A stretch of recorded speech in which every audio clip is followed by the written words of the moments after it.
It has been months now and I cannot keep myself away from her. She is still there in me and in my heart like it is my breath. How do I tell her that I am always thinking of her every time? Should she really know that I get into anguish when she hangs up the phone on me whenever I call?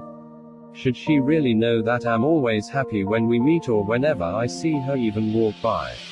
Maybe she should know that I feel bad when I think she has a boyfriend with her when I'm not around her.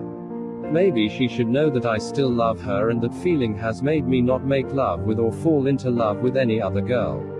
She should know I feel like fighting for this love but am always afraid of forcing it for the fear of unknown future. If you are the one to find this letter, I beg that you get it to her. Tell her that I am not strong like I claim to be. Tell her I am as weak as sand when wet. Inform her I am fragile like a heartbroken girl. She should know that I can't withstand this pain and thinking of her alerts me of grave every time. Make her know that she is the only girl I have ever loved.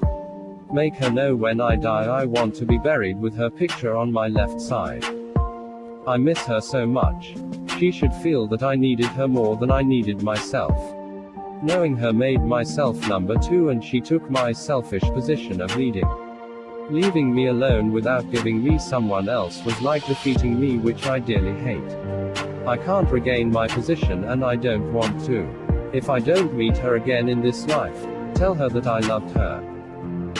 For months, I kept deceiving myself that she was really there for me like she said when we broke up. I knew we were still in love like she had promised we would be. However, this didn't remain the case for long. In that day, when I called I could feel something was going on but I didn't want to give any conclusions.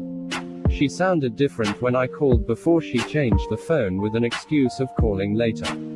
Later never came and so I called again at 9 almost 10 and she hanged the phone. Different from other days. This became my good reason to leave but my heart still remained there. I wanted to see her again even if she was not ready to see me again. I wanted to hear what she saw I could not provide and she was likely to get from other men. I wanted her to confess that she was in love with someone else. I wanted her to say it loud and clear that it was better I walked away from her and be on my way to die painfully like Jesus crying for the sins of mankind. I know I wanted to see her and ask her questions that if she gave right answers then I was likely to be torn. That is however what I wanted. To know the position I was at the moment. It is the position because in her message she had made it clear that she loved me and staying away from the relationship thing was the least she expected but she had to. But this did not fit the case few months later. I suspected she was in love, which indeed she was. Was she not in a relationship? Was I not enough for her?